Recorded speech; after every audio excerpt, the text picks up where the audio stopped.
حضرت موسیٰ علیہ السلام ان کی بکریاں چرانے لگے۔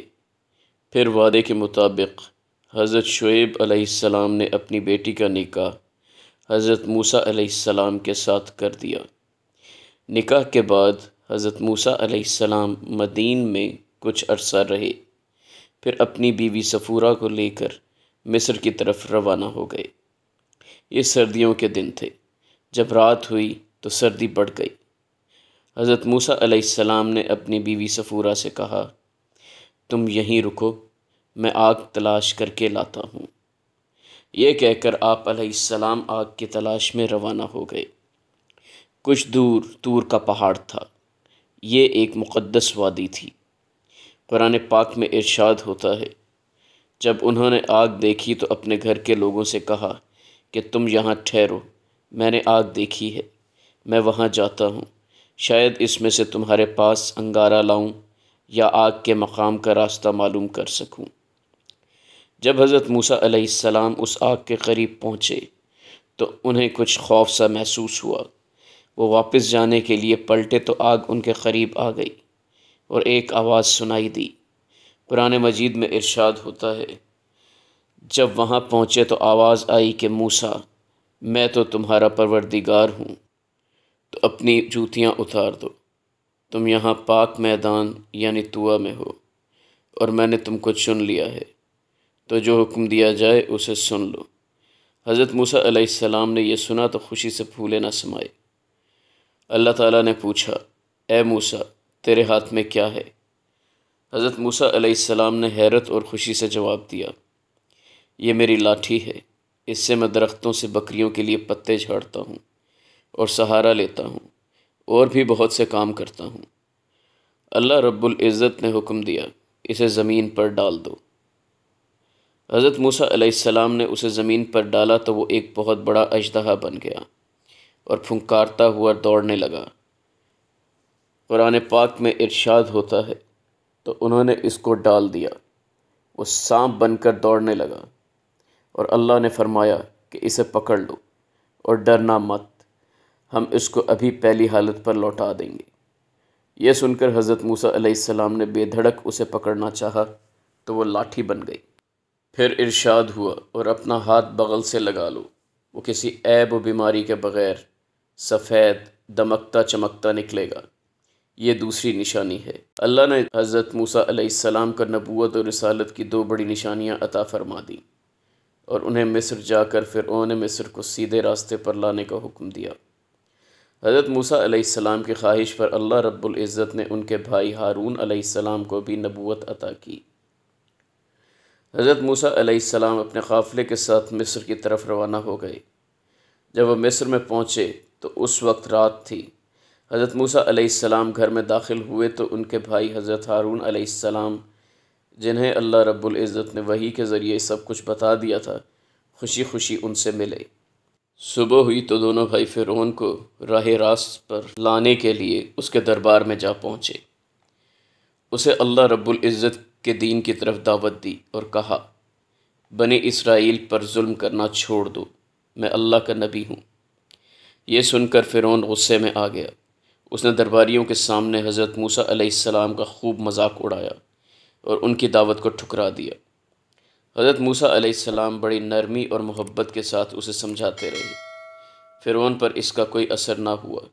اس نے حضرت موسیٰ علیہ السلام سے کہا، اگر تو سچا ہے تو کوئی نشانی دکھا۔ یہ سن کر حضرت موسیٰ علیہ السلام آگے بڑھے اور انہوں نے اپنی لاٹھی زمین پر ڈال دی۔ وہ لاٹھی اسی وقت ایک خوفناک اژدہا بن گئی۔ سب درباری ڈر گئے۔ پھر حضرت موسیٰ علیہ السلام نے آگے بڑھ کر اسے پکڑ لیا۔ وہ پھر سے لاٹھی بن گئی۔ اب حضرت موسیٰ علیہ السلام نے اپنا ہاتھ گریبان میں ڈال کر باہر نکالا تو وہ چاند کی طرح چمکنے لگا۔ یہ دیکھ کر فرعون اور اس کے درباری چلانے لگے، یہ تو جادو ہے۔ اب فرعون نے مصر کے تمام جادوگر اکٹھے کیے تاکہ وہ حضرت موسیٰ علیہ السلام کا مقابلہ کر سکیں۔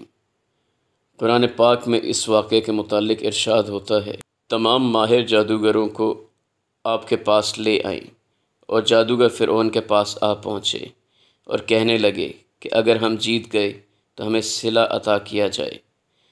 فرعون نے کہا، ہاں ضرور، اور اس کے علاوہ تم مقربوں میں داخل کر لیے جاؤ گے۔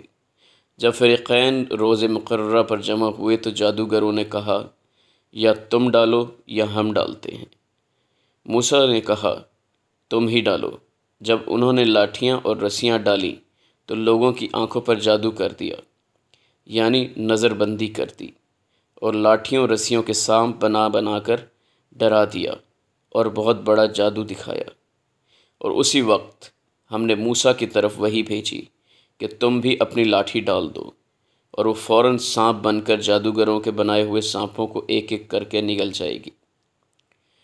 پھر تو حق ثابت ہو گیا، اور جو کچھ فرعونی کرتے تھے باطل ہو گیا۔ وہ مغلوب ہو گئے اور ذلیل ہو کر رہ گئے، اور یہ کیفیت دیکھ کر جادوگر سجدے میں گر پڑے اور کہنے لگے کہ ہم جہان کے پروردگار پر ایمان لائے۔ تمام جادوگر سچے دل سے ایمان لا چکے تھے، وہ فرعون سے بالکل نہ ڈرے۔ یہ دیکھ کر کچھ اور لوگ بھی ایمان لے آئے۔ فرعون کو غصہ آ گیا، اس نے کہا میں تم سب کو عبرت ناک سزا دوں گا، تمہارے ہاتھ اور پاؤں کٹوا کر سولی پر چڑھا دوں گا۔ قرآن پاک میں ارشاد ہوتا ہے فرعون نے کہا اس سے پہلے کہ میں تمہیں اجازت دوں تم اس پر ایمان لے آئے، بے شک یہ دھوکہ ہے جو تم نے مل کر شہر میں کیا ہے تاکہ شہر والوں کو یہاں سے نکال دو، سو جلد ہی اس کا نتیجہ معلوم کر لو گے۔ میں تمہارے ایک طرف کے ہاتھ اور دوسری طرف کے پاؤں کاٹ دوں گا، پھر تم سب کو سولی پر چڑھا دوں گا۔ اب فرعون نے حضرت موسیٰ علیہ السلام کی قوم بنی اسرائیل پر ظلم و ستم کی انتہا کر دی۔ فرعون نے اپنے غصے اور غضب کی وجہ سے لوگوں کو دبائے رکھا تھا، انہیں اپنی پرستش پر مجبور کرتا تھا۔ پھر مصریوں پر اللہ رب العزت نے عذاب نازل کرنا شروع کیا۔ پہلے ان پر قحط نازل ہوا، ان کی فصلیں اور باغات تباہ ہو گئے، ان کے پاس کھانے کے لیے کچھ نہ رہا۔ اب وہ حضرت موسیٰ علیہ السلام کی طرف دوڑے کہ اپنے رب سے دعا کریں کہ ہمیں اس عذاب سے نجات ملے، ہم آپ کے رب پر ایمان لے آئیں گے۔ حضرت موسیٰ علیہ السلام نے اللہ رب العزت کی بارگاہ میں دعا فرمائی تو ان سے اس عذاب کو ٹال دیا گیا، مگر وہ اپنے کفر پر اڑے رہے اور اللہ رب العزت پر ایمان نہ لائے۔ اس کے بعد ان پر کئی عذاب آئے، کبھی ان کے گھروں اور کنویں کا سارا پانی خشک ہو گیا، جب وہ کنویں میں ڈول ڈالتے تو پانی کے بجائے خون نکلتا، تالاب اور ندی نالے بھی خون سے بھر گئے۔ یہ دیکھ کر وہ بوکھلا اٹھے اور فرعون کے پاس پہنچے۔ فرعون نے انہیں تسلی دے کر روانہ کر دیا۔ اس نے نئے نئے کنویں کھدوائے، مگر ان میں سے بھی پانی کے بجائے خون نکلتا۔ اب تو فرعون بڑا پریشان ہوا۔ اس نے حضرت موسیٰ علیہ السلام کو بلا کر کہا تم اپنے اللہ رب العزت سے دعا کرو کہ وہ ہم سے یہ عذاب ہٹا لے، میں تمہارے اللہ پر ایمان لے آؤں گا۔ حضرت موسیٰ علیہ السلام نے ایک بار پھر دعا کی، اللہ رب العزت نے دعا قبول کی اور ان سے یہ عذاب ہٹا لیا گیا، مگر فرعون پھر بھی اپنی ہٹ درمی پر قائم رہا، وہ ایمان نہ لایا۔ پھر ان پر جوؤں کا عذاب نازل کیا، پھر ان پر مینڈکوں کا عذاب نازل ہوا۔ شہر بھر میں ہر طرف مینڈک ہی مینڈک نظر آنے لگے۔ وہ ہر بار حضرت موسیٰ علیہ السلام سے دعا کرواتا اور اللہ رب العزت ان کی دعا قبول فرماتے۔ فرعون جانتا تھا کہ حضرت موسیٰ علیہ السلام سچے ہیں، وہ اللہ رب العزت کے رسول ہیں، مگر وہ اس ڈر اور خوف سے ایمان نہ لایا کہ کہیں اس کی بادشاہت اس سے چھن نہ جائے، لوگ اس سے نفرت نہ کرنے لگیں، یہ حکومت، یہ روب سب ختم ہو جائے گا۔ وہ بنی اسرائیل کو بھی اسی لیے آزاد نہیں کر رہا تھا۔ قرآن پاک میں ارشاد ہوتا ہے تو ہم نے ان پر طوفان اور ٹڈیاں اور جوئیں اور مینڈک اور خون کتنی کھلی نشانیاں بھیجیں، مگر وہ تکبر ہی کرتے رہے اور وہ لوگ تھے ہی گناہ گار۔ اور جب ان پر عذاب واقع ہوتا تو کہتے کہ موسیٰ ہمارے لیے اپنے پروردگار سے دعا کرو جیسا اس نے تم سے عہد کر رکھا ہے، اگر تم ہم سے عذاب کو ٹال دو گے تو ہم تم پر بھی ایمان لے آئیں گے اور بنی اسرائیل کو بھی تمہارے ساتھ جانے کی اجازت دے دیں گے۔ پھر جب ہم ایک مدت کے لیے جس تک ان کو پہنچنا تھا ان سے عذاب کو دور کر دیتے تو وہ عہد کو توڑ ڈالتے، تو ہم نے ان سے بدلہ لے کر ہی چھوڑا کہ ان کو دریا میں ڈبو دیا، اس لیے کہ وہ ہماری آیتوں کو جھٹلاتے اور ان سے بے پرواہی برتتے تھے۔ آخر حضرت موسیٰ علیہ السلام ایک رات اپنی قوم کو لے کر نکل کھڑے ہوئے۔ فرعون کو بھی پتہ چل گیا، وہ بھی اپنا لشکر لے کر ان کے تلاش میں نکل کھڑا ہوا۔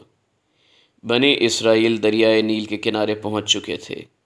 دریا کی طوفانی لہریں اوپر اٹھ رہی تھیں اور دریا کے کنارے آ کر رک گئے۔ اتنے میں فرعون بھی اپنے لشکر سمیت وہاں پہنچ گیا۔ یہ دیکھ کر بنی اسرائیل گھبرا گئے۔ اب ان کے سامنے بکھرا ہوا دریائے نیل تھا اور پیچھے دشمن کا ایک بڑا لشکر تھا۔ وہ دریا کو پار کر کے ارض مقدس میں داخل نہیں ہو سکتے تھے۔ وہ پریشان تھے کہ اب کیا کریں۔ اسی دوران اللہ رب العزت کی طرف سے وحی نازل ہوئی، اے موسیٰ اپنی لاٹھی دریا کے پانی پر ماریں۔ حضرت موسیٰ علیہ السلام نے لاٹھی ماری تو دریا میں 12 راستے بن گئے۔ پانی ان راستوں کے دائیں بائیں موجیں مارنے لگا، آپس میں مل نہ سکا۔ اب ان کے سامنے دریا میں خشکی کا راستہ تھا۔ زمین خشک تھی، راستے بالکل ہموار تھے۔ بنی اسرائیل ان راستوں پر چل پڑے۔ تمام قبیلے خشکی پر دوڑتے ہوئے گزر گئے۔ فرعون نے دیکھا تو اپنے ساتھیوں سے کہنے لگا، یہ سب میرا ہی کرشمہ ہے، اب تم بھی اس راستے پر چل کر انہیں پکڑ لو۔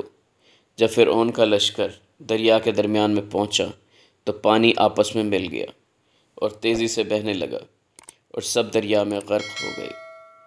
فرعون نے جب اپنی موت کو قریب دیکھا تو چلایا، میں موسیٰ کے خدا پر ایمان لاتا ہوں، میری کوئی خدائی نہیں، خدائی صرف موسیٰ کے خدا کی ہے۔ فرعون کے چیخو پکار کے جواب میں اللہ رب العزت نے فرمایا، اب تیرے ایمان لانے کا کوئی فائدہ نہیں۔ جب اقرار کا وقت تھا تو انکار ہی کرتا رہا۔ فرعون پانی میں ڈوب کر مر گیا اور حضرت موسیٰ علیہ السلام اپنی قوم کو لے کر وہاں سے روانہ ہو گئے۔ حضرت موسیٰ علیہ السلام نے 124 سال کی عمر میں موآب کے مقام پر وفات پائی۔